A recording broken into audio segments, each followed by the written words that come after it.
See, you can't do these MDF things unless all the cards are out. And what I mean by that is that you can say, well, the guy bet half the pot on the turn, so, I have to call with my top 66% of hands, because if I fold, he's got a profitable bet.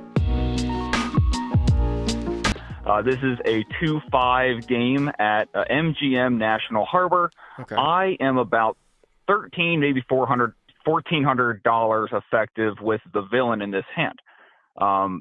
The under the gun player straddles to $10.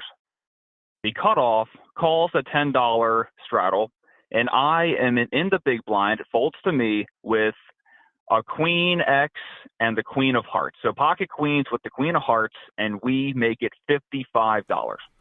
So one limp, you make it 55. It's a straddle pot. You're in the big blind, right? Yes. Okay.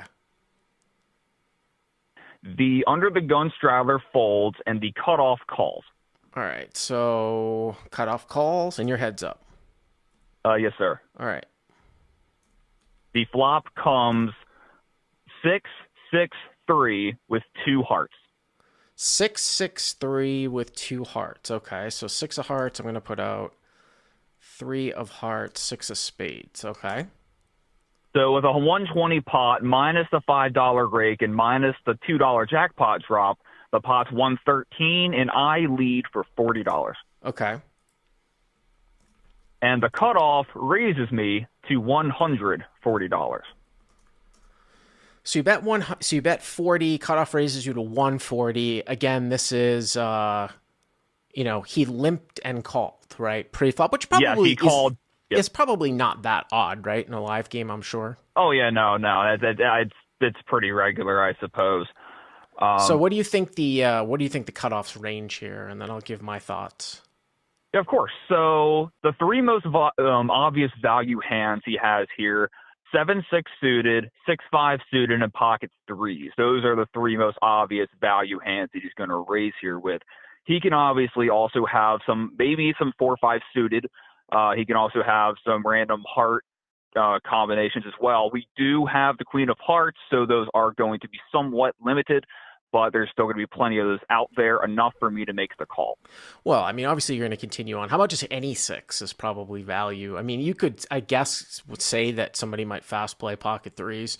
Certainly possible. Heart draws, combo draws, 4-5 of hearts, 5-7 of hearts. Obviously you can't fold, but I think that the play here obviously is to call, which I'm assuming that you did. Absolutely, yes. Okay, so it looks like the pot now is about what, just maybe 395, something like that. Yeah, like 39. I think it's 393. Okay. I just remembered for what I sent you. Uh-huh. We ready for the turn? Yep. Turn is the 10 of hearts. Okay. I check. Uh-huh. The cutoff bets 185, and I call. So he bets about just under half the size of the pot. Hero calls. You have the queen of hearts in your hand. Would you have just given it up here if you didn't have the queen of hearts in your hand? I haven't really given that too much thought. I've been talking about this hand with a lot of different people, so I'm surprised that didn't really come up. That's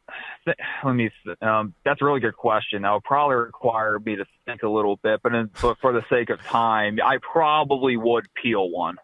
Without the heart in your hand? I mean, it's interesting because, when the heart comes and then he continues to fire, I mean, that fills all the sort of the combo draws in there. So I would possibly say that you might not continue. Okay. If you didn't have a heart in your hand. Obviously the backup equity makes this, obviously a fine continue. Sometimes it can go check. He might be trying to, I don't know, play some sort of protection type of thing. It would be interesting on the turn. See, you can't do these MDF things unless all the cards are out. And what I mean by that is that you can say, well, the guy bet half the pot on the turn, so, I have to call with my top 66% of hands, because if I fold, he's got a profitable bet. It's not that clear cut when the equities aren't entirely revealed, because he always can have future equity. The straight MDF is really only on the river. But MDF meaning minimum defense frequency, correct? yeah, preventing him from making a profitable bluff, right? Betting pot means like if he's good, if he can get you to fold 50% of the time, it's always profitable. Then, of course, you have pot odds, which is something different. But looks like 760, 765 going to the river. 6 of hearts, 3 of hearts, 6 of spades, 10 of hearts. You raise out of the big blind over the top of a cutoff limp in a 2-5 with a 10 straddle, 1300 effective. You bet 40 on the flop into 115, which I think is fine. Raise to 140 call. Turns a 10 of hearts. So 6 of hearts, 3 of hearts, 6 of spades. Turns a 10 of hearts. You check, he bets 185, you call. All right. Yeah, and going back to the queens, I might fold in real time as opposed to going hindsight to 2020. We're kind of looking back. I definitely play different in real time than of course going back, but I think that goes for everybody. Would you say that's the case? That I'm sorry. What did I missed that part because I was. You're sorry. Sorry, maybe I'm speaking a little too quick, but so I'm saying that I might play differently in real time than I would say I'm going back and analyzing a hand. Like you asked me if I'm going to continue without a heart with the queens. I would probably like thinking about it. I might continue, but in real time, I might fold. Obviously it's easier to go back and obviously analyze. Somebody in the live chat said, do you have any info on the player? Do you play with this guy as your reg? Is there any other pertinent information going on? I do not play enough there to determine who's a reg and who's not, but based on what I saw, I believe he was a reg. He may have actually came from a 5-10 table, if I remember our conversation correctly. Okay. And he is a middle-aged Asian man wearing sunglasses. Oh, Asian man wearing sunglasses. Matters. Okay. All right. So about 760 and change going to the river. Okay. What's the river? River is an offsuit 4. So I'm going to put the 4 of clubs. So 6-3-4, 6-3-6, 10-4.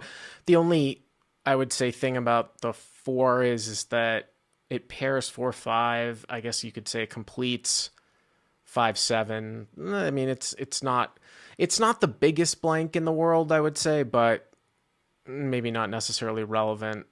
All right, so I'm assuming you check, right? Correct, indeed. And the cutoff bets 580. All right. Cutoff bets 580. So 580 into like 765 is 1345, 580 for you to call. So you're getting probably between 2.5 to 3 to 1, which would mean you need to be good here 1 out of 3.5 to 1 out of 4 times, which is probably right around the high 20s, 27, 28% of the time. He's betting almost the size of the pot. So in terms of MDF, he's probably needs to get through like 40% of the time, which means that you need to call with the top 60% of hands. I think, theoretically, when you raise out of the big blind, if we wanted to take this from a theory perspective, and again, I don't think that it's a sound approach, but it's not necessarily the most profitable approach to these situations. Just from a theoretical perspective, we would take a look and we'd say, well, what hands are we raising out of the big blind in this configuration? And a straddle over the top of a limp. If they're all strong hands, what do we have here that's in the top 40%, say, to call? I mean, you would probably say that this hand probably would be in the top 60% of hands to call because the guy's betting less than, the pot. It probably would be. I mean, you're going to have some flushes, some nut flushes and things like that. You're probably not going to have many 6s. You might have like 10s full. With that being said, I don't really know what I beat here in live play in a 2-5 game. And, if you want to make if you call this an exploitable fold from a minimum defense frequency standpoint, then fine. But I would be folding here quite a bit. It's, if you don't know, if you have absolutely no history with the guy, then, it becomes tougher because you have a queen of hearts in your hand. There's less combos of hearts that he can have, but I don't know. I mean, it takes a special type of player to just basically raise with a just total error type of situation here. Mm-hmm. Yeah. Now, going back to any information on the player, well, maybe not the player, but something interesting here, and I don't think this really changed the dynamic of the hand that much. He leaves like 3, maybe 4 black chips behind. after that bet. When I was talking to the guy that deals my home games about this, shout out to Josh if you're watching this. He thought that was kind of a weird thing. That's generally kind of like a bluffy thing. Now, we are playing 2-5, so some of these guys might know a little bit more about what they're doing than, the typical home game, the 1-3 game. But do you have any thoughts about that? He makes a... That he bet he left black chips behind? Yeah, he had he had 300 behind, but they're like 300, maybe 400, like 3 or 4 black chips. Yeah, I don't really put too much into that. One other thing, one other thing too, I think that people do some illogical hand reading. I see some people in the live chat talking about, how often does he have the stiff ace of hearts? You have to understand, the whole pre-flop thing is that there aren't many situations where people have offsuit aces in any hands, really, especially if they're not opening with them. So he's not going to call me with that. It's like what ace 8 off with the ace of hearts that's limp called that raises the flop. It's just so it's very, very difficult for the guy to have an offsuit ace here with the way that this went down. What did you end up doing here? I folded. And did you find out what the guy had? I did not. I asked him what he had. He told me he didn't have shit. And actually, another player at the table immediately called bullshit and said, "I know you had something." So I never really knew what he had, but, I never really put any stock into really what he told me.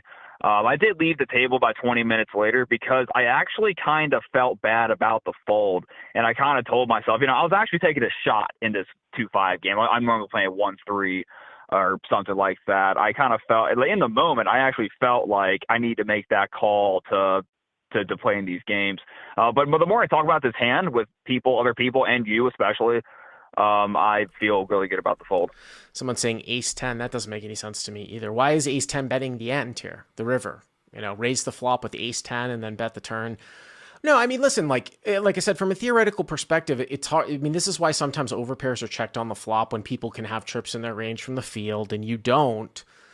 And why, in theory, that sometimes if you're not willing to bet and call, but you did bet and call, then you're supposed to be doing some checking on the flop. But I don't think that that's the most profitable approach to this game. And I think that I slightly disagree with you that it's not like, I need to call at 2-5 in these spots. But anyways, Ethan, I appreciate the call. Thank you very much. If you like what you've seen here, please hit the subscribe button. And if you enjoyed this call-in hand, hit the like button down below. To check out crushlivepoker.com, click on the link in the description. Use the code YTA300 to get the first 30 days for free.